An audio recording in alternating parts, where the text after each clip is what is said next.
트렌드는 미지의 바다를 향해하는 중요한 방향타입니다.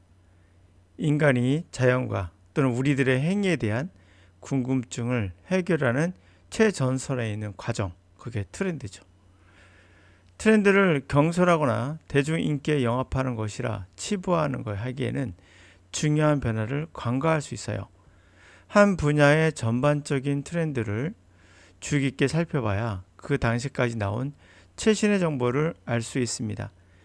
과거로 회귀하는 바보 같은 행위를 반복하지 않고 미래로 향해 가는 최전선이 있는 것이 바로 트렌드거든요. 그리스 초기에는 하늘과 땅의 현상을 신들의 성격, 미소스라고 하는 그것으로 설명을 했고요. 이후에는 아리스토텔레스처럼 논리, 로고스라는 논리를 통해서 설명하려 했습니다. 최초의 과학자라고 말할 수는 없지만 과학적인 논리. 예를 들어 감기에 걸려 누런코가 나오는 것은 뇌가 녹아 나온다라고 했고요. 땅에 떨어지는 사과는 사실 그 이유는 서로 땡기기 때문이라는 거였어요. 지금 봤으면 분명 틀린 거지만 맞고 틀리고를 구별할 수 있다는 거. 이거 자체가 이제 과학의 어떤 시발점을 볼 수 있겠죠. 자, 그 당시에는 이랬다는 거예요. 자, 그러다가 데카르트 시대가 오면서 과학의 시대, 이 트렌드는 자연의 모든 현상을 기계적인 세계로 완벽하게 보았어요. 그래서 뉴턴의 만유인력을 비난을 받았죠. 이유는 중력과 같은 설명할 수 없는 미티컬, 신화적인 요소가 있었기 때문이에요.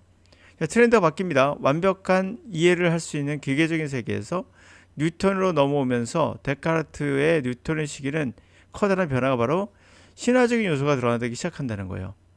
그리고 이제는 아인슈타인과 양자역학에 이르면서 이제 더 커지죠. 신화적인 요소가 더 커집니다.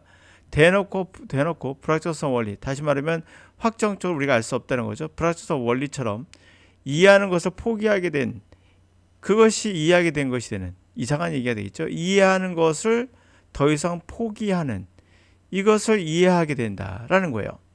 지금의 트렌드는, 과학은 이거예요. 이해하는 것을 요하지 않습니다. 인간의 이해를 필요로 하지 않는 게 요즘의 트렌드죠. 중요한 건 나타나는 현상인 거예요. 그것을 있는 그대로 받아들이고 분석해서 이용하면 되는 거죠. 이게 트렌드인 겁니다. 신화적 요소죠. 우리는 설명할 수 없기 때문에. 그러나 그것이 트렌드입니다. 자, 언어의 영역에서도 그렇습니다. 언어, 영어의 세계도 트렌드가 있습니다. 과거 라틴어 시대에는 종교적인 것과 함께 종이로 된 내용을 번역하는 게 트렌드였죠. 그래서 기계처럼 정확하게 분석할 수 있고 그렇게 나온 것이 문법에 의한 전통적인 언어학습법, 트래디셔널 메서드였던 거죠. 어찌 보면 데카르트와 비슷한 생각을 할 수 있겠죠. 하지만 1950년대, 60년대가 되면서 문법 없이 반복 패턴 훈련, 반복 훈련이겠죠. 반복 강화 훈련을 통해서 영어 같은 언어를 습득할 수 있다는 생각이 팽배하게 돼요. 이게 스키너의 동물 행동주의에서 나온 인간의 언어까지 습득의 동물 행동주의를 인간의 언어까지 확장한 거죠. 그런 실패로 들어갑니다. 자, 그러나 루암 촘스키의 등장으로 인간의 언어는 동일한 문법을 사용하고 그 문법은 가지고 태어난다는 생득설, 이것이 나오게 됩니다. 이것을 거의 신화적인 요소죠.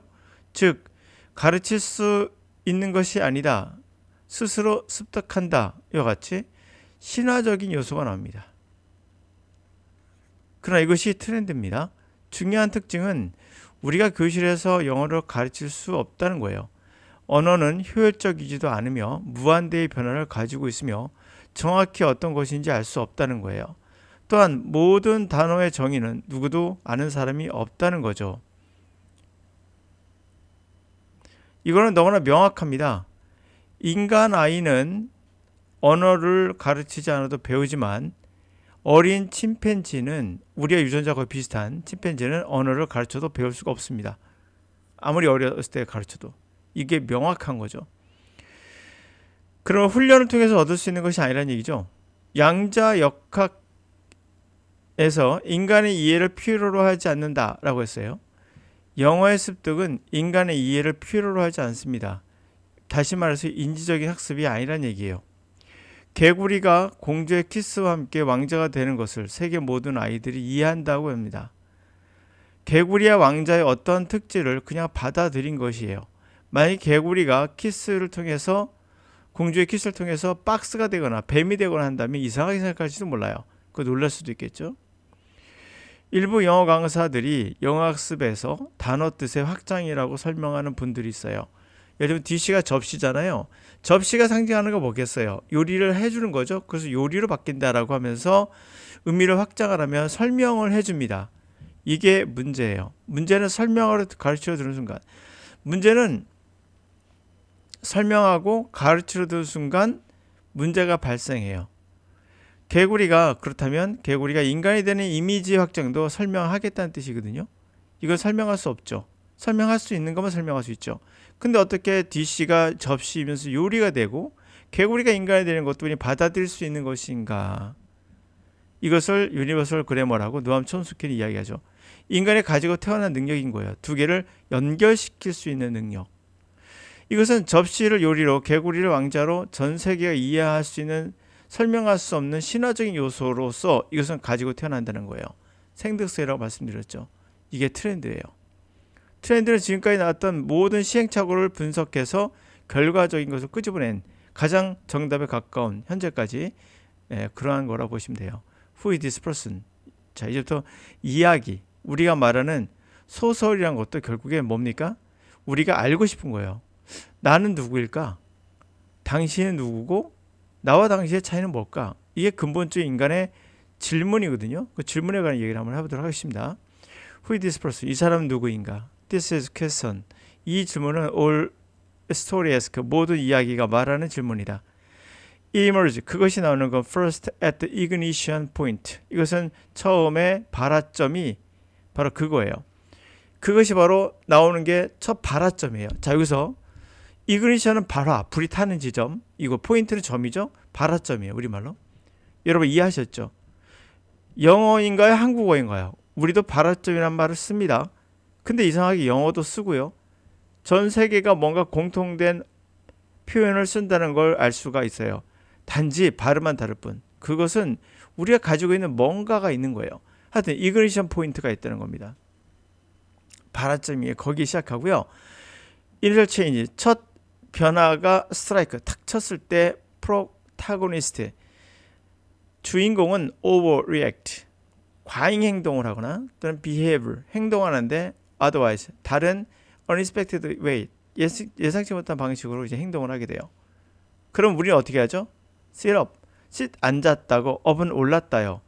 stand up은 알겠지만 sit과 up은 서로 일치되지 않죠. stand가 서 있다는 거고 up은 딱 일치가 되는데, 그럼 sit up은 뭘까? 우리가 상상할 수 있는 게 바로 그거예요. 앉았는데 자세를 바로 잡는 거죠. 그러면 sit up 했다는 얘기예요. 왜 자세를 바로 잡죠, 여러분? 똑같은 인간의 특성은 바로 갑자기 뭔가 집중할 일이 생긴 거예요. 그래서 어텐티브하고 딱 어울리죠. 우리는 sit up, 자세를 딱 고쳐 앉고 갑자기 어텐티브, 집중을 한다, 이렇게 나와요. Who is this person? 누구일까 이 사람은? Behave like this. 이렇게 행동하는 사람은 누구지? 라고.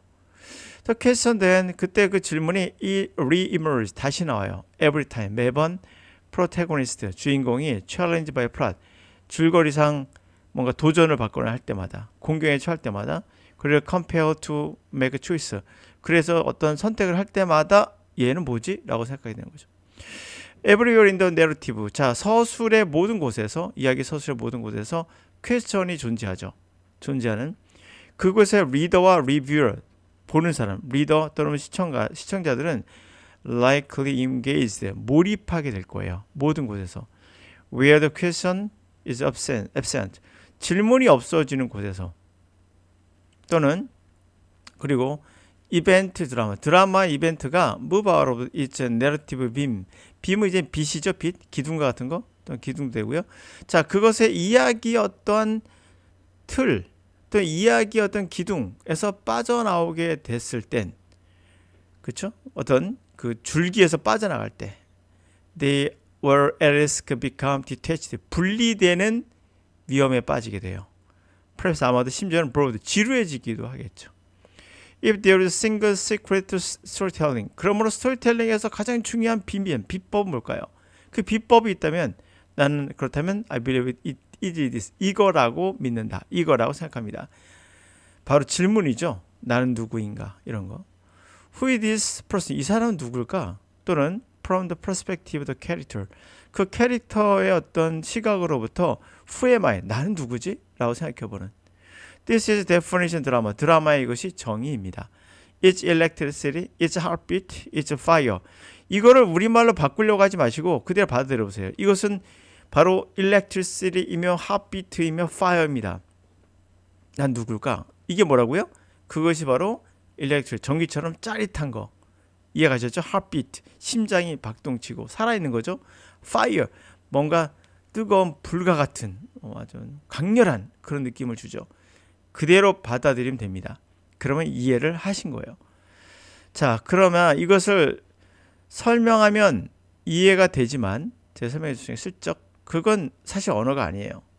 누구나 가르치지 않아도 인간이라면 어떤 이미지 정도는 받아들일 수 있는 것을 가르치려 하는 것은 결국 번역을 시키겠다는 어리석은 강사들이에요.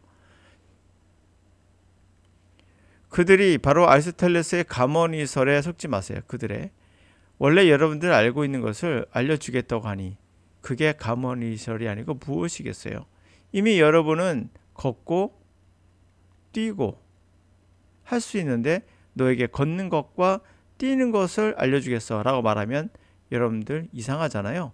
여러분들 그런 수업을 받고 있는 거예요. 그러므로 영어 강의는 이런 것을 가르쳐 주는 것이 아니라 구체적으로 여러분들이 어떻게 이것을 받아들일 수 있는가, 감각적으로 일렉트리시티를 전기라고 해석하지 않고 핫비트를 또는 파이어를 그냥 불로 해석하지 않고 뭔가 우리가 느낄 수 있는 어떠한 뜨겁고 강렬하고 살아있는 거 이런 거를 느낄 수 있게끔 만들 수 있는가, 그건 여러분 안에 있는 거예요. 이미 있는 거를 받아들일 수 있게끔 그대로 온전히 영어로서 받아들일 수 있게끔 받아들이는 거, 그건 모든 사람이 가능하거든요. 그러므로 영어는 문법 필요 없고요. 영어 단어 자체에 여러분들이 느낄 수 있는 뭔가가 숨어 있어요. 그냥 개구리가 왕자가 된다고 받아들인 거와 똑같은 거예요. 근데 어떻게 그것을 설명할 수 있겠습니까? 어떻게 전기가 강렬한 느낌을 줘요? 어떻게 전기가 강렬하죠, 여러분? 느끼잖아요, 여러분들 그냥. 그게 우리에게 숨겨져 있는 능력인 겁니다.